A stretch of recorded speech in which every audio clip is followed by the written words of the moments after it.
Cette vidéo contient du contenu sensible pouvant heurter les personnes ayant vécu ou qui vivent des troubles du comportement alimentaire. Si vous pensez avoir besoin d'aide, des lignes d'écoute existent de manière anonyme et sécuritaire. Je vous mets les informations en description. Si ce podcast existe aujourd'hui, c'est parce que j'ai travaillé sur moi pendant 15 ans pour essayer de m'accepter, d'accepter qui je suis et surtout d'accepter mon corps. Pendant ces années, j'ai vécu des troubles du comportement alimentaire. Et aujourd'hui, je veux prendre la parole parce que ces troubles du comportement alimentaire sont beaucoup trop tabous, stigmatisés et mal connus. Aujourd'hui, ça représente 5% de la population. C'est environ 3 à 5 personnes de votre entourage élargi sans que vous le sachiez. Et il y a 80% de chances que ce soit une femme. Et en plus, on limite souvent, on réduit ce trouble du comportement alimentaire à la pathologie la plus connue, mais en fait surtout la plus mal connue, qui est l'anorexie. Parce que aujourd'hui, si je vous dis anorexie, 90% des gens vont penser à une personne qui se fait vomir volontairement. Alors que ces vomissements, c'est un symptôme comportemental qui est loin d'être systématique. Il faut savoir aussi que les troubles du comportement alimentaire, scientifiquement, c'est une maladie psychiatrique. Et c'est la maladie la plus mortelle après la prise de drogue. Et ça, on n'en parle pas assez. Donc aujourd'hui, je veux prendre la parole, je veux poser les bases de ce podcast pour sensibiliser les personnes aux troubles du comportement alimentaire parce qu'aujourd'hui, il y a un désert médical autour de ça. Le trouble du comportement alimentaire est multifactoriel, mais il est aussi pluridisciplinaire pour aller dans la guérison. Donc aujourd'hui, je veux vraiment définir ce que c'est que le trouble alimentaire dans la limite du possible parce que je ne suis pas une professionnelle, je partage mon vécu, mes apprentissages après toutes ces années, mais je ne remplacerai jamais un professionnel certifié. Encore une fois, si vous pensez avoir besoin d'aide, je mets les numéros des lignes d'écoute en description de cet épisode. Donc, si on doit définir le trouble du comportement alimentaire, j'ai envie de commencer surtout parce que ça n'est pas. Ce n'est pas un problème d'alimentation, de nourriture, de corps et d'apparence. Non, non, non, ce n'est pas ça. La nourriture, c'est la partie visible de la maladie invisible, de toute la partie souffrance intérieure, mentale. C'est vraiment la partie visible. Ce n'est pas un problème de nourriture, de corps, d'apparence. Le nom induit en erreur parce que trouble du comportement alimentaire, on a aliment, alimentation à l'intérieur.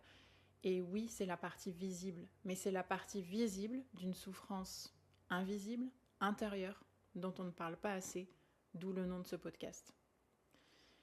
Et par définition, dans les livres scientifiques, le trouble du comportement alimentaire est une maladie psychiatrique. Comme je disais, c'est la maladie la plus mortelle après l'addiction aux drogues. Donc c'est pas à prendre à la légère, on a un vrai désert médical autour de ça. Et il faut faire bouger les choses, parce qu'il y a trop de personnes qui souffrent. Aujourd'hui en France, ça représente environ 900 000 personnes.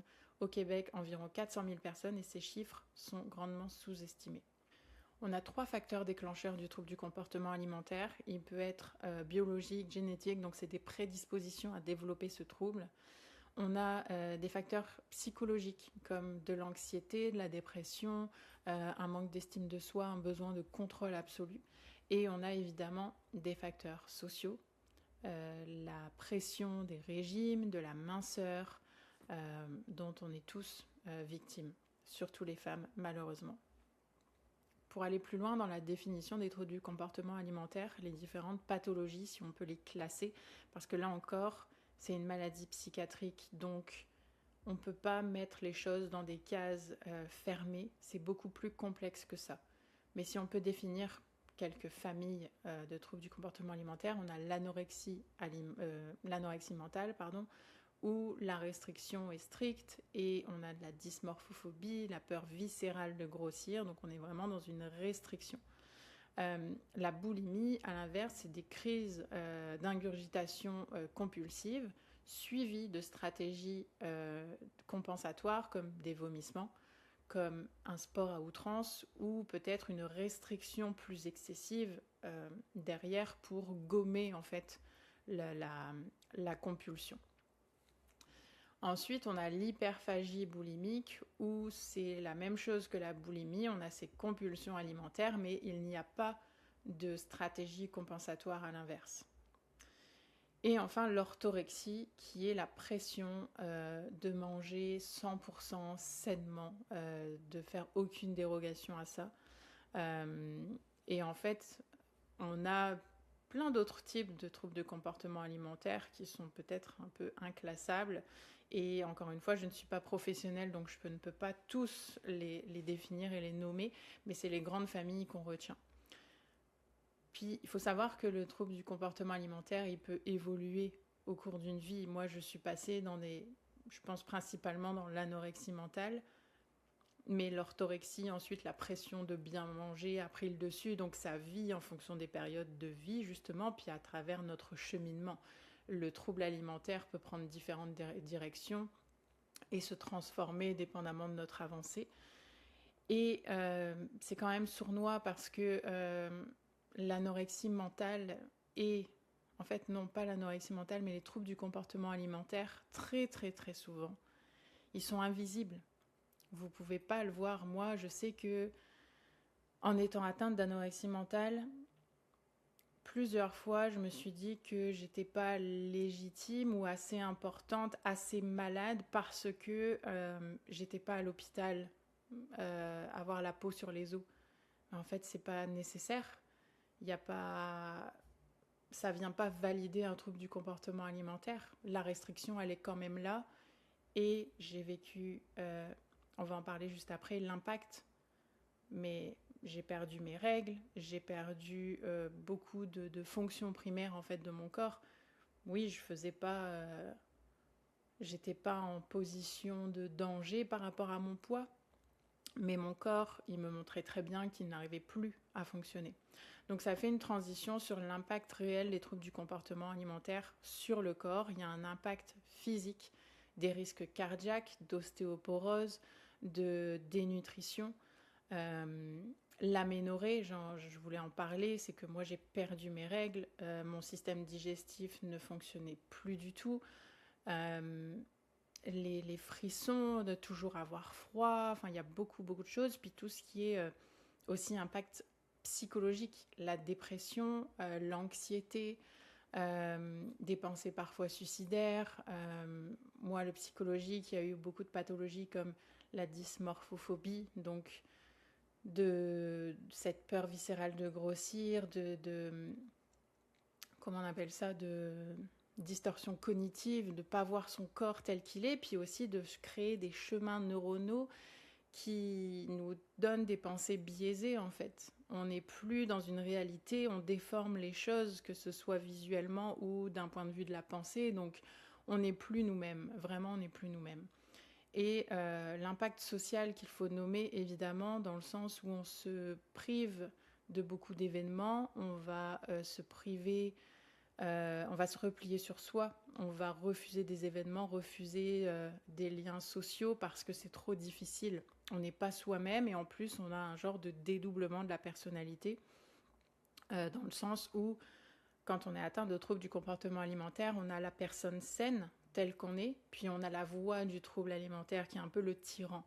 Et le trouble alimentaire vient prendre le contrôle et se réveille à plusieurs étapes au quotidien. Il y a des facteurs qui le déclenchent, etc. On va en parler aussi après. Donc l'impact physique, l'impact psychologique et l'impact social, c'est vraiment 3 choses à retenir ici. Donc je le répète, le trouble du comportement alimentaire, ce n'est pas juste un trouble, c'est une maladie psychiatrique comme une autre, mais qui a autant d'importance que les autres.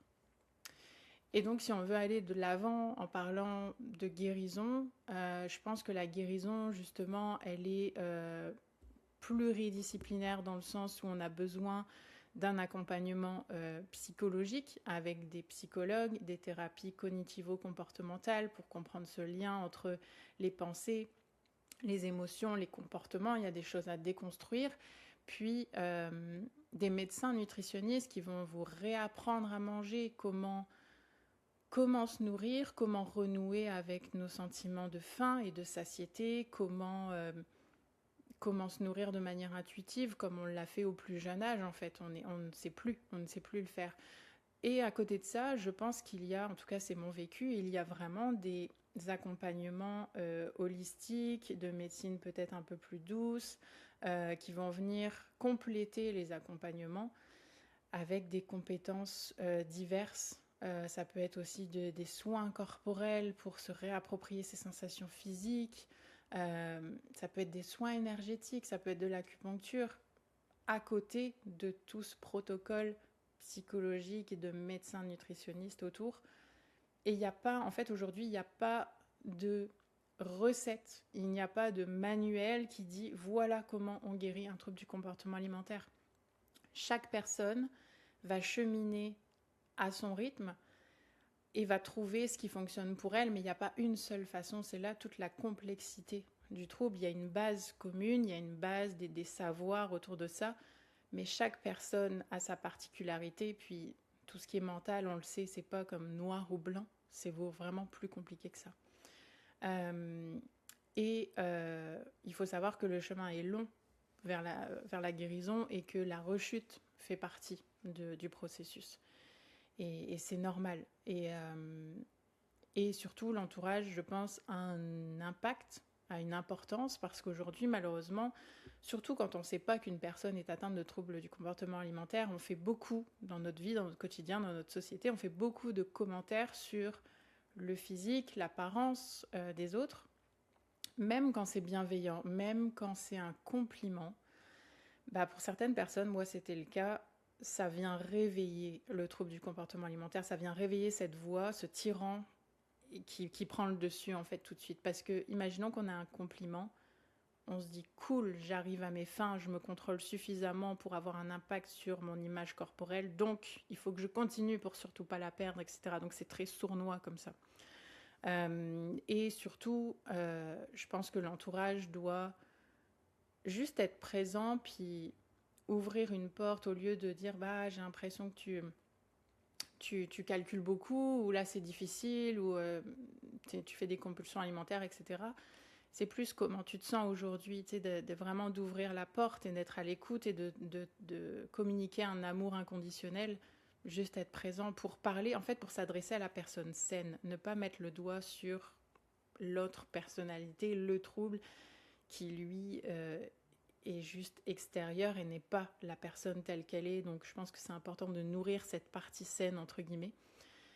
Mais voilà, la guérison est longue, elle est multidisciplinaire, elle est faite de rechutes, c'est un long processus et là encore chaque personne est différente, donc ça dépend de chaque individu. Je pense que je ferai un épisode concret sur la guérison parce que aujourd'hui je me questionne encore sur le fait de guérir à 100%. J'entends beaucoup autour de moi qu'on peut guérir à 100%. Et aujourd'hui, je suis dans des prises de conscience où, oui, tu peux guérir, notamment, surtout, réinventer, reconstruire tes comportements liés à l'alimentation. Ça, je l'ai fait. Mais j'ai l'impression d'être marquée au fer rouge par cette expérience de 15 ans de maladie psychiatrique. C'est pas beau comme nom, mais en fait, il faut en parler. Et les chiffres sont colossaux. Beaucoup, beaucoup de personnes en souffrent autour de vous sans que vous le sachiez. Et oui, et je disais, j'ai l'impression d'avoir des marques de tout ça, parce que je sais que dans des périodes de vie plus sensibles, plus difficiles, c'est le trouble qui revient en surface, et sauf qu'avec tout le cheminement, la guérison, etc., on est capable aujourd'hui de se remettre dans le droit chemin, d'avoir la conscience, de l'identifier, puis de se dire, ok, là, c'est le trouble, je me replace, entre guillemets. Et il y a beaucoup de subtilités, en fait, il y a des choses comme la valeur qu'on s'accorde, l'image corporelle, etc. C'est encore challengeant, en fait. Oui, tu peux guérir ton comportement, mais si derrière, les problèmes mentaux initiaux ne sont pas traités également, ça peut traîner, en fait. Je pense vraiment. Donc, cette partie-là sur la guérison, je reprendrai la parole dessus, puis J'ai des invités qui sont programmés pour venir témoigner. Je pense que le témoignage aussi, d'ouvrir la parole, ça permet vraiment d'avoir des discours concrets sur ce que vivent les personnes. Et depuis que j'ai fait ce podcast, je discute avec beaucoup de personnes et ça me fait énormément de bien de voir que d'autres, en fait, on se comprend, on échange et les mots, les paroles qu'on emploie, ce qu'on vit encore aujourd'hui, même si on s'estime être guéri, c'est vraiment précieux de pouvoir partager ça. Et comme je disais, aujourd'hui, il y a un désert médical, on n'en parle pas assez. Et si je peux contribuer à cette cause et en parler et faire intervenir des professionnels qui vont venir appuyer mon discours avec des ressources, des notions qui sont scientifiques, ben c'est parfait parce que moi aujourd'hui, je partage mon vécu, mes apprentissages, j'ai une forte conscience de moi-même et de mon fonctionnement, que ce soit physique ou mental, et j'en suis reconnaissante parce que c'est grâce à tout ce que j'ai vécu. Mais je ne peux pas remplacer un professionnel, donc je pense que d'avoir des témoignages, mais aussi l'intervention de professionnels avec des données et des notions scientifiques, c'est vraiment essentiel. Donc c'est ça, c'est tout pour aujourd'hui. Si vous pensez vivre des difficultés liées aux troubles du comportement alimentaire, ou si vous pensez qu'une personne de votre entourage vit ces problématiques, je le répète encore une fois, mais ne restez pas seul, prenez la parole, des lignes d'écoute existent, donc je remets toutes les informations en description. Je vous remercie infiniment pour votre écoute. C'est pas facile pour moi aujourd'hui de prendre cette parole, mais en même temps, ça fait du bien parce que la cause me tient à cœur et je suis très contente de redistribuer mon vécu, de redistribuer mon apprentissage parce que personne n'est à l'abri de ça, vraiment personne. Et des personnes de tout milieu, de tous âges, dans les statistiques, même des personnes de 70 ans parfois, c'est vraiment, ça concerne tout le monde, de tout milieu, de tous âges, et il faut en parler. Donc voilà, je vous dis à bientôt pour des nouveaux épisodes, pour aller un petit peu plus loin. Et merci de votre écoute, avec amour et bienveillance. À bientôt.